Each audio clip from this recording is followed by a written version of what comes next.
ये नंदी जो हैं, ये कहां से आए, कैसे इनका जन्म हुआ, कैसे इन्होंने शिव तत्व को प्राप्त किया, और ऐसा प्राप्त किया कि भगवान ने अपने पूरे परिवार में, आप देखो महाराज, भगवान के इतने सारे बालक बने हैं, असंख्य शिव के शरीर से निकले हुए बालक बालिकाएं हैं। आप कभी नर्मदा जी को शिव जी के शिवालय में नहीं देखोगे, आप मानसा को, ज्योति इत्यादि को, ये सबको नहीं देखो, ये शिव पुत्र हैं, शिव बालक हैं। आप जब भी देखोगे शिव परिवार के साथ, किसी को देखो ना देखो, लेकिन नंदी को जरूर देखोगे। नंदी ने ऐसा क्या कर्म किया जिसके कारण भगवान शिव ने अपने परिवार के अंदर उन्हें शामिल कर लिया और अपना पुत्र और गणाध्यक्ष बना दिया। ये जो नंदी महाराज हैं, ये हैं शिलाद ऋषि के पुत्र। इन शिलाद ऋषि ने ऐसा मन बनाया कि मुझे ऐसा बालक चाहिए जो किसी स्त्री से पैदा ना हो और उसकी कभी मृत्यु ना हो। तप किया उन्होंने, इंद्र का तप किया और इंद्र से कहा कि मुझे ऐसी संतान चाहिए कि जो बिना स्त्री के पैदा हो जाए और उसे कोई मारने वाला ना हो, अमर हो जाए।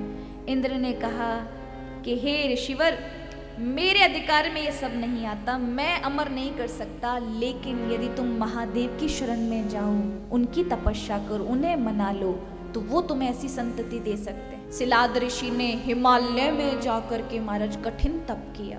कैसा तप किया? वो बर्फ में जाकर के तप करने लगे। तपस्या के मध्य में जब तप कर रहे थे तो सूची मुख नाम के कुछ ऐसे बर्फ के कीड़े होते हैं जो अंदर से हड्डी इत्यादि, मांस इत्यादि को सबको खा जाते हैं, सिर्फ हड्डी रह गई। बर्फ से ढक गए शिलाद ऋषि, और जो कीड़े थे बर्फ के, सूची मुख नाम के, वो सारा का सारा मांस खा गए। ना रक्त बचा ना कुछ, केवल कंकाल। महादेव प्रसन्न हुए उनके इस कठोरतम तप को देखकर। कहा, शिलाद ऋषि मांगो, तुम्हें क्या मांगना है? कहा, मुझे ऐसा पुत्र चाहिए, क्योंकि मैं विवाह नहीं करना चाहता, पर मेरे घर में ऐसा बालक हो जिसमें स्त्री की आवश्यकता ना पड़े और वो अमर हो जाए। महादेव ने कहा, तथास्तु, मैं ही तुम्हारे यहाँ बालक बनकर आऊंगा, क्योंकि मेरे अलावा कोई भी अमर नहीं है। जिस दिन मैं आऊंगा, अग्नि से मेरा प्राकट्य होगा। शिलाद ऋषि बड़े आनंद के साथ महाराज अपने घर आ गए। एक दिन यज्ञ कर रहे थे। यज्ञ के महाराज मध्य में ही आनंदी उद्घोष करते हुए एक नन्हा सा बालक उस अग्नि में से प्रकट हो गया।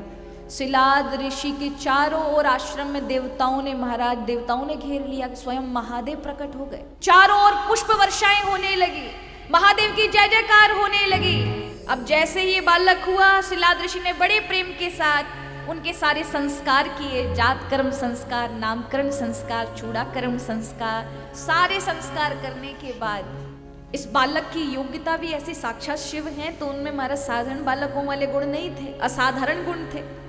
जो भी उन्हें कुछ पढ़ाया जाता वह पहले ही पढ़े पढ़ाए थे। एक दिन मित्रा वरुण नाम के ऋषि आते हैं। ये इस बालक की, जो अभी अग्नि से प्रकट हुआ है, आनंदी नाम, उस बालक की आयु 11 वर्ष की हो चुकी थी, 12 वर्ष में लगने वाले थे। उसी समय मित्रा वरुण नाम के ऋषि आते हैं शिलाद ऋषि के पास और कहते हैं, मैंने आपके बालक के बारे में सुना, एक बार मैं उसका हाथ देखना चाहता हूँ। शिलाद ऋषि ने कहा, महाराज, मेरे पुत्र के हाथ की रेखा देखने की आपको आवश्यकता नहीं है, इसकी रेखा तो स्वयं शिव ने लिखी है। बोले, नहीं, फिर भी देखना चाहता हूँ। देखा तो उन्होंने कहा कि इस बालक की आयु तो मात्र 12 वर्ष है, अगले वर्ष इसकी मृत्यु बिजली के गिरने से हो जाएगी। ये सुनकर के शिलाद ऋषि पछाड़ खाकर गिर गए। ऐसा नहीं हो सकता, ये अनर्थ है। मैंने महादेव की तपस्या करके मेरे बालक को अमरता का वरदान मांगा था। महादेव मेरे साथ ये अन्याय नहीं कर सकते। महादेव का वरदान कैसे झूठा जा सकता है? मित्रा वरुण ने कहा, इस बालक के भाग्य में यही लिखा है। पिता को रोते हुए देखा, भोजन नहीं किया पिता ने 4-5 दिन। बार बार नंदी को चूमने लगे, बेटा तुम अगले वर्ष तक अगर मृत्यु को प्राप्त हुए तो मैं मेरे प्राण नहीं रख सकता, इसलिए मैं चाहता हूं मेरे प्राण अभी निकल जाएं। पिता को रोते हुए नंदी ने देखा तो कहा, पिताजी आप रोइए मत, आपने अमरता का वरदान मांगा था, अगर पूरा नहीं हुआ है, अगर यही मेरा भाग्य है तो मैं मेरे भाग्य को बदल दूंगा। मैं जाऊंगा तप करने के लिए, अमर होकर आऊंगा। कहा किसका तप करोगे? बोले जिसका तप आप करके आए थे उसी का तप करने मैं जाऊंगा। प्रणाम करके पिता को ये निकल गए और अपने पिता से भी कठिन तप इन्होंने किया। महादेव कुछ वर्षों के बाद जब प्रकट हुए और कहा पुत्र नंदी कुछ मांगो, कहा मुझे अमर कर दो। महादेव ने कहा तुम अमर ही हो। फिर तो रोने लगे कि अगर मैं अमर था तो क्या वो ऋषि झूठ बोल रहे थे मित्रावरुण कि मैं 12 वर्ष में मर जाऊंगा? महादेव ने कहा नहीं, वो मैं ही बनकर आया था। तुम में मेरी शक्ति है, लेकिन क्यों? क्योंकि तुम्हें अपनी शक्ति का भान नहीं था, इसलिए मैंने वो परिस्थिति लाके खड़ी की।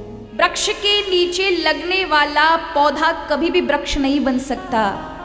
नंदी तुम अपने पिता के बलबूते पर रहकर, पिता के संरक्षण में रहकर कभी अपने आप को नहीं जान सकते, इसलिए मैं ही आया और तुम्हारे सामने ये परिस्थिति लाके खड़ी की जिससे तुम अपने आप को पहचान सको। कहा महादेव मैं तो सिर्फ आपके चरणों में रहना चाहता हूँ। महादेव ने कहा तुम्हारे इस तप के कारण मैं गणेश कार्तिकेय से जितना प्रेम करता हूँ उससे भी दुगना मैं तुम्हें प्रेम करता हूँ। आज से मैंने तुम्हें अपना पुत्र स्वीकार किया। आज से तुम मेरे गणों में सभी गणों के अध्यक्ष माने जाओगे। तुम्हारी बिना स्वीकृति के कोई मुझ तक नहीं पहुंच सकता। इसलिए जब भी महादेव के मंदिर जाया जाता है पहले नंदी के कान में कहा जाता है कि प्रभु का दर्शन करने जा रहे हैं। महादेव के तो इतने भक्त आए होंगे, महादेव से हमारे मन की बात नंदी आप पहुंचा देना। इसलिए नंदी के कान में कहा जाता है।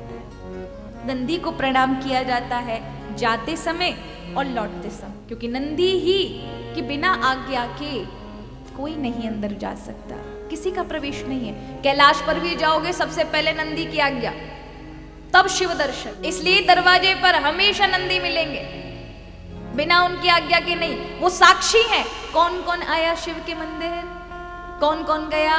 लेकर नंदीश्वर को आए, गणाध्यक्ष बनाया और नंदी का विवाह कराया। माँ जगदम्बा ने भी नंदी को अपना पुत्र स्वीकार किया। इन्हीं को ही हम नंदी कहते हैं ना, ये भगवान शिव के ही अवतार हैं।